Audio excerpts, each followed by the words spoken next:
let's talk about one of the most influential, controversial, and unpredictable figures in music. Kanye West, a man who went from being hip hop's golden child to one of the biggest cautionary tales in entertainment. The same dude who gave us The College Dropout, Graduation, and My Beautiful Dark Twisted Fantasy, all certified classics. He just had his wife walking dang near naked at the Grammys while the whole industry watched him crash out on X in real time. How did we get here? How did Ye, the visionary producer, the Louis Vuitton Don, the same man who changed the sound of hip hop, end up like this? Let's get into it. Kanye started out as a producer, making beats for Jay-Z, and before anybody took him seriously as a rapper, he had already reshaped the sound of hip hop with the blueprint.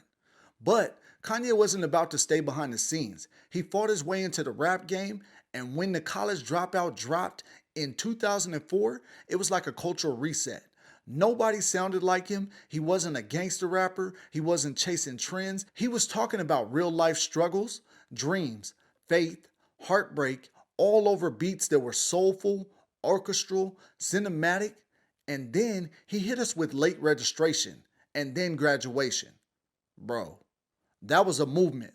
That was when Kanye versus 50 Cent was the biggest moment in hip hop. And guess what? Kanye won. That was the night rap changed forever. And just when we thought we had Kanye figured out, he lost his mom, Dr. Donda West, and everything about him changed. 808s and Heartbreaks wasn't just an album, it was therapy and autotune. A whole new sound that paved the way for artists like Drake, Kid Cudi, The Weeknd. Ye was innovating, influencing, and creating culture. Then, My Beautiful Dark Twisted Fantasy dropped in 2010, and let's be real, many consider that the greatest rap album ever made. The production, the features, the storytelling, untouchable. Kanye wasn't just a rapper anymore. He was an architect of sound and a trendsetter. But here's the thing about being a genius. Sometimes it makes you think you're invincible. We already saw glimpses of his ego early on, and who could forget the Taylor Swift moment at the VMAs? But as time went on, Kanye's antics stopped being just Kanye being Kanye and started feeling concerning. We saw him align with Trump. We saw him call slavery a choice.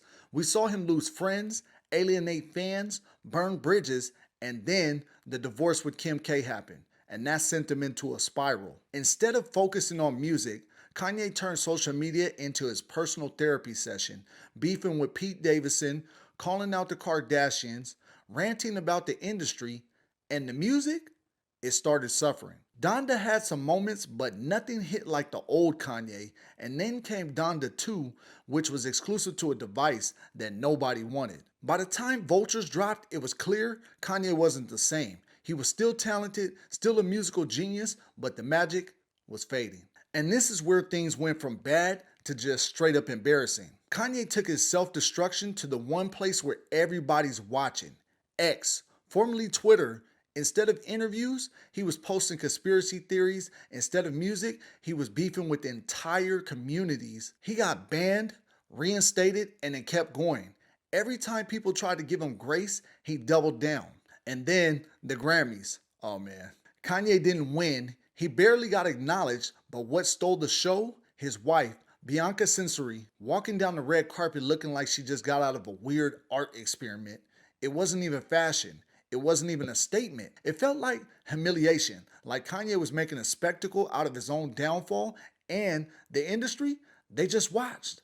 The same industry he once ruled over, the same people who used to call him a genius, they stood there and let Kanye play himself. So where does Ye go from here? Can he make a comeback? Can he recover? Or is this it? The end of the Kanye West era? See, here's the thing. Kanye's a genius, no doubt about it. But even geniuses can self-destruct. The real question isn't whether he can make another great album. The real question is, does Kanye even want to be saved? Because right now, he's looking more like a lost soul than a visionary. Okay, let's be real. Kanye didn't just fall off musically, he burned every bridge in the industry. This is a man who once had the most powerful names in music backing him.